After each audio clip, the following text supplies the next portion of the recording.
Gaming's biggest tragedy isn't broken launches or greedy publishers, it's masterpieces nobody played. 15 revolutionary games, too good for their time, that changed everything, but nobody noticed. Keep watching.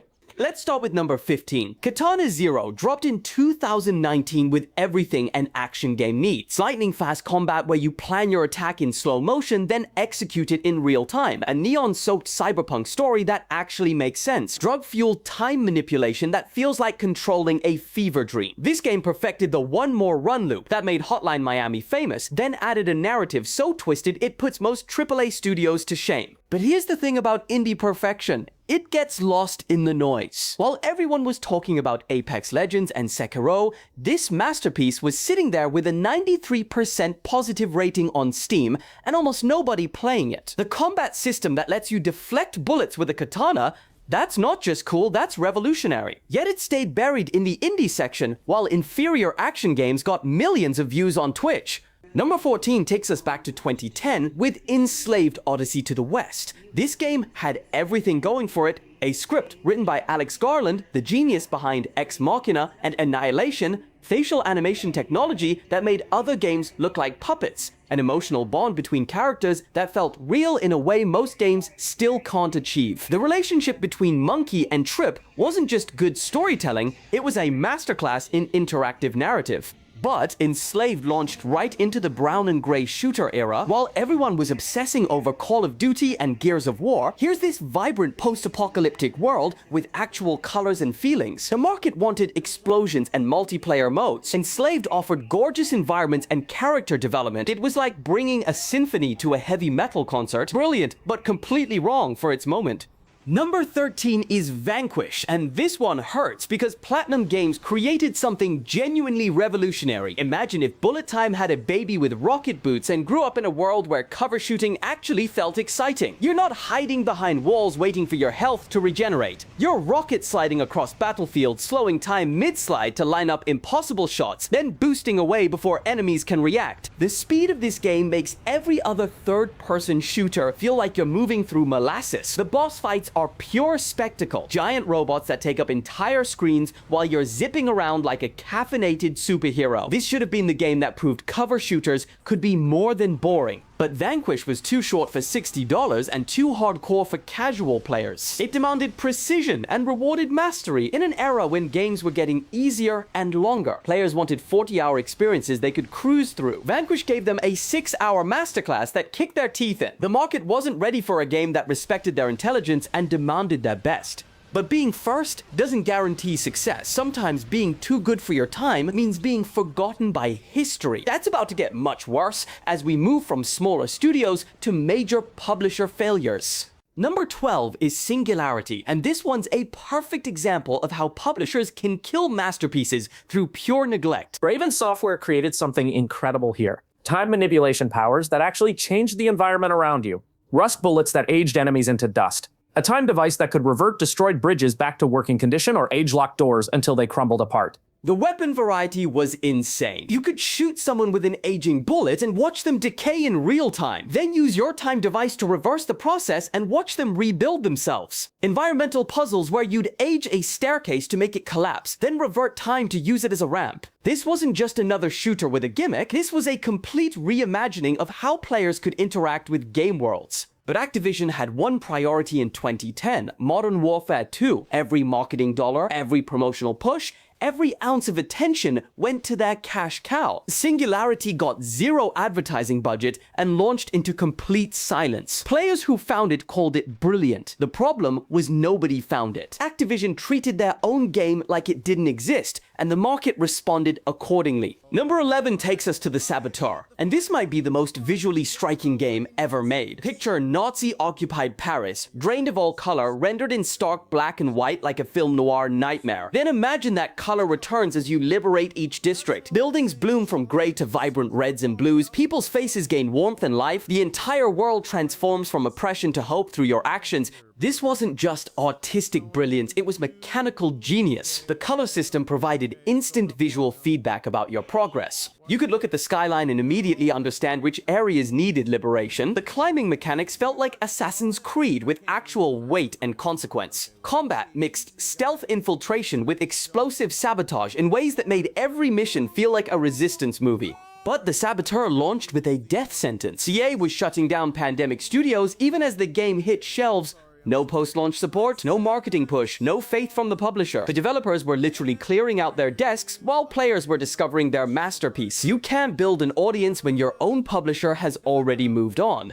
Number 10 is Mad Max, and this one's timing tragedy is almost comical if it wasn't so devastating. Avalanche Studios created the definitive vehicular combat experience. Desert racing where every collision feels like a thunderclap. Car customization that actually affects handling and combat effectiveness. A wasteland that captures the brutal beauty of the films better than the films themselves. The hand-to-hand combat borrowed the best parts of the Arkham system, but added weight and brutality that fit the setting perfectly. Vehicle takedowns where you'd harpoon enemy drivers and yank them from their cars at 60 miles per hour. Fortress assaults that combine driving, climbing, and explosive destruction into seamless action sequences. This game solved every problem that open-world driving games had struggled with for years. The progression felt meaningful, the world felt dangerous but fair. The story respected the source material while telling its own tale. Mad Max was everything fans wanted from a Fury Road game. Then EA and Konami decided to release it on the exact same day as Metal Gear Solid 5: The Phantom Pain,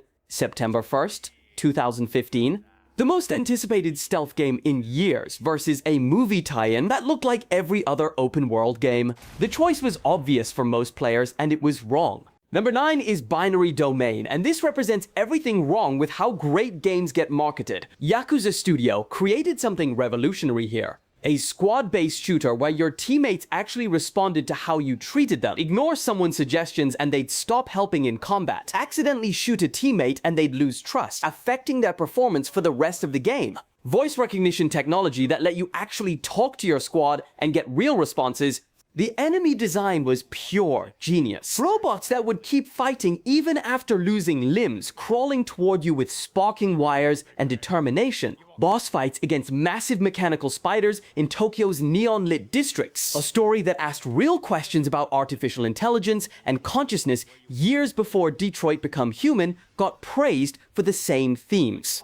But Sega's marketing department looked at this philosophical masterpiece and decided it was just another cover shooter. Every trailer focused on explosions and gunfire. The box art showed generic soldiers in combat poses. The marketing campaign completely ignored the relationship mechanics, the AI themes, and the innovative voice system. They sold it as Gears of War with robots when it was actually Mass Effect with better combat. Players looking for mindless action found a deep RPG with consequences. Players looking for narrative depth saw generic shooter marketing and walked away. Binary Domain was too smart for its own advertising, and nobody knew what they were missing until years later when streamers started discovering its brilliance.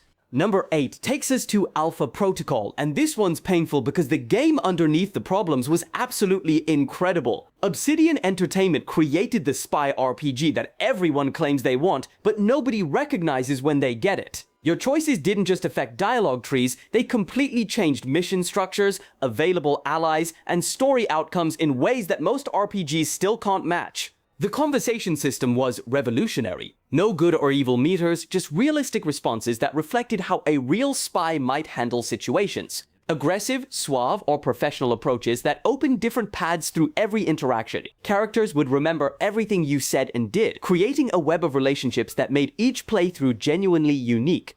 But Alpha Protocol launched as a buggy mess. AI that couldn't path properly, combat that felt unfinished, technical issues that buried the incredible writing and choice mechanics under layers of frustration. The reviews focused on the broken systems and missed the narrative masterpiece underneath. Players who might have loved the spy fantasy never got past the technical problems to discover the brilliant game hiding beneath. Number 7 is Spec Ops: The Line, and this might be the most misunderstood game ever made. The Augur development created a complete deconstruction of military shooters disguised as another desert combat game. What looked like Call of Duty in Dubai was actually a psychological horror experience that forced players to confront the reality of what they were doing in every other war game. The loading screen messages that started helpful and became accusatory. The white phosphorus sequence that made you complicit in virtual war crimes. A story that asked why you kept playing when you could just stop. It wasn't just clever writing, it was interactive commentary on the entire genre, delivered through the language of the games it was critiquing. But the marketing showed none of this depth. Trailers featured explosions and gunfights in destroyed Dubai. The box art looked like every other military shooter. Roulette Calwars expecting mindless action found philosophical horror. Players looking for smart commentary saw generic war game marketing and assumed it was another cash grab. The tragedy of Spec Ops: The Line is that it needed to look like what it was destroying to make its point. That disguise prevented its target audience from ever finding it. The people who would have appreciated its message dismissed it as another shooter, while the people who bought it for shooting were disturbed by its actual content. These marketing disasters show how perception shapes reality in gaming. When brilliant games are sold as something they're not, everyone loses. Number 6 is Kingdoms of Amalur: Reckoning, and this game had everything needed to become a fantasy RPG legend. Indeed, designed by Joe Madureira, the artist behind X-Men comics and the lead combat designer from God of War, a world created by R.A. Salvatore, one of fantasy literature's most successful authors. Music composed by Grant Kirkhope, the genius behind GoldenEye and Banjo-Kazooie. This wasn't just another RPG, this was a dream team creating something unprecedented.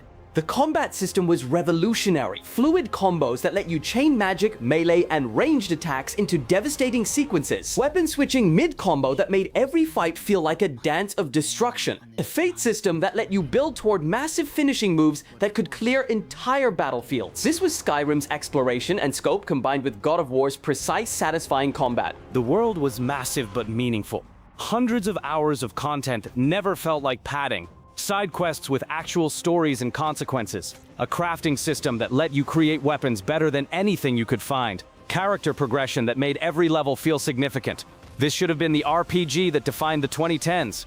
Instead, it became a cautionary tale about external factors destroying perfect games. 38 Studios, the developer, was built on a foundation of lies and financial mismanagement. The state of Rhode Island had invested millions in loan guarantees that were never properly secured. When the scandal broke, it didn't matter that the game was brilliant. The legal battles, bankruptcy proceedings, and political investigations buried Kingdoms of Amalur under headlines about corruption and failure. Players who might have discovered this masterpiece saw news stories about government waste and studio closure instead of reviews praising the incredible combat and world design. The game's reputation was poisoned before most people even knew it existed. Number 5 takes us to Alien Isolation, and this represents critics getting it completely wrong. Creative Assembly created the most authentic movie adaptation in gaming history. The xenomorph wasn't scripted or predictable like every other game monster. It was powered by advanced AI that learned your behavior, adapted to your hiding spots, and created genuine terror through unpredictability. The atmosphere was flawless. Every corridor felt like walking through the Nostromo. Every shadow could hide death. The motion tracker's beeping became the most terrifying sound in gaming. This wasn't just a horror game, it was a technological achievement that proved AI could create emergent storytelling through fear. But critics called it too hard, too long, too stressful. Review scores reflected frustration rather than appreciation for the incredible systems at work. Players read reviews complaining about difficulty and assume the game was broken rather than brilliant. The AI that made the xenomorph terrifying was criticized as unfair instead of praised as revolutionary. Alien Isolation influenced every horror game that followed, but it took years for people to recognize its genius. By then, Creative Assembly had moved on to other projects, and the potential for sequels was lost. Number 4 is Okami, and this might be the most beautiful game ever created. Clover Studio took the Zelda formula and transformed it into interactive art. The Celestial Brush system let you paint directly onto the world to solve puzzles and defeat enemies. Sumie inkwash visuals that looked like ancient Japanese paintings come to life. A 40-hour adventure that never felt repetitive or padded.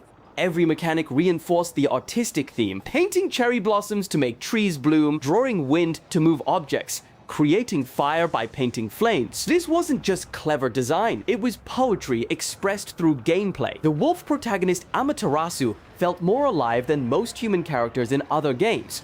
But Okami launched at the worst possible moment. March 2007, just as PlayStation 2 was dying and everyone was focused on the new generation. The artistic style that made it timeless looked outdated compared to next-gen graphics. Players were buying PS3s and Xbox 360s, not looking backward at PS2 exclusives. These timing tragedies show how external factors beyond anyone's control can destroy perfect games. Number 3 brings us to Sleeping Dogs, and this game solved every problem that Grand Theft Auto had been struggling with for years. United Front Games created the definitive open-world crime experience by focusing on what actually mattered. Hand-to-hand combat that borrowed the best parts of the Arkham system but added bone-crushing brutality that fit the Hong Kong undercover setting perfectly. Environmental takedowns where you'd slam enemies into phone booths, car doors, and fish tanks with satisfying impact. The driving felt weighty and dangerous without being frustrating.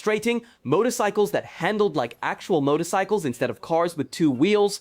Police chases that escalated naturally through the dense city streets, a progression system that rewarded different playstyles through separate cop and triad experience meters. You could be a brutal enforcer or a careful investigator, and the game responded to your choices. But here's what made Sleeping Dogs revolutionary. The story actually mattered. Wei Shen's undercover journey felt real in a way that most crime games never achieve. The voice acting, particularly in Cantonese, brought authenticity that made every character feel lived in rather than written. Side missions that connected to the main narrative instead of feeling like random distractions. The problem was perception. Players saw another open-world crime game and assumed it was trying to be Grand Theft Auto with a different setting. Reviews praised it but treated it like a competent clone rather than recognizing how it had evolved the entire genre. The marketing focused on the Hong Kong setting and martial arts combat, missing the deeper improvements to open-world design that made everything feel purposeful. Sleeping Dogs proved that crime games could have meaningful stories, satisfying combat, and respect for their source material, but it was dismissed as derivative when it was actually definitive. The influence shows up in everything from Spider-Man's combat system to Red Dead Redemption's attention to character detail, but Sleeping Dogs never got credit for pioneering these improvements. Number 2 takes us to Prey from 2017, and this might be the most misunderstood game of the modern era. Arcane Studios created a masterclass in immersive sim design that put player agency above everything else. The mimic mechanic alone was revolutionary. Enemies that could disguise themselves as any object in the environment, turning every coffee cup and chair into potential threats. This wasn't just a clever gimmick, it was a complete reimagining of how players interact with game spaces.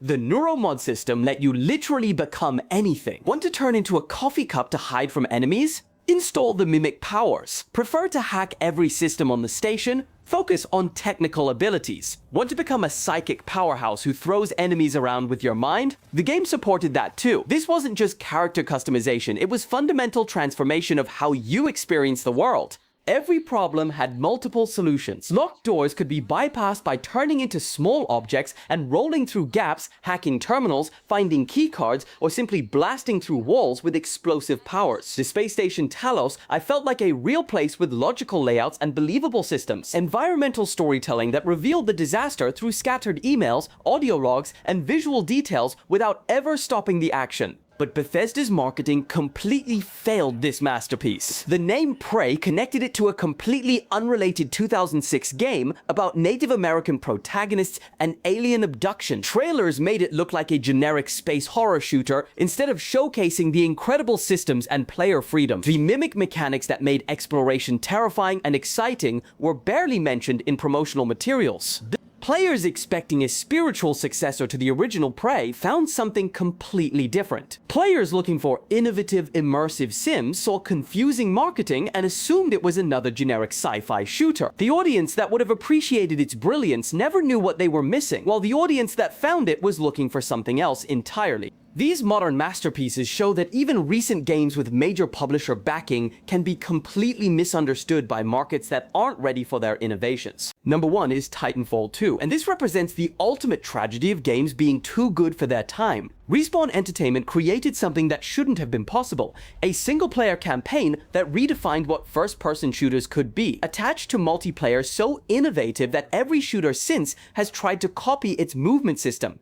Let's talk about Effect and Cause, the time travel level that became legendary among game designers. You're fighting through a research facility while jumping between past and present versions of the same space. Enemies in the present become cover in the past. Walls that exist in one timeline are gone in the other. You're not just shooting your way through corridors, you're solving environmental puzzles while dodging bullets across 2 different time periods. The level design was surgical precision. Every jump, every wall run, every time shift was perfectly calculated to create flow that felt effortless but required incredible technical achievement. The visual storytelling as you watch the facility's destruction play out in reverse through timeline jumps. The way combat encounters use time manipulation as a core mechanic rather than a gimmick, this wasn't just clever, it was revolutionary. But Effect and Cause was just one level in a campaign full of masterpieces. The manufacturing facility where you're building the level as you play through it. The Titan boss fight that felt like Pacific Rim, directed by someone who understood game design. BT-727-4,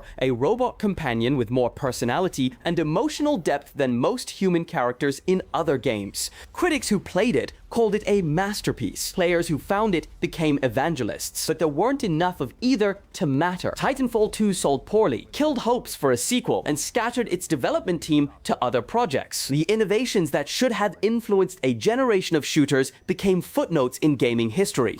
So there's gaming's biggest tragedy, 15 masterpieces that nobody played when they mattered most. Innovation punished by timing, brilliance buried by bad luck. But here's the good news, these games are still there, waiting on modern platforms for incredible prices. Which of these overlooked masterpieces have you discovered? Let me know in the comments and subscribe for more gaming tragedies and triumphs.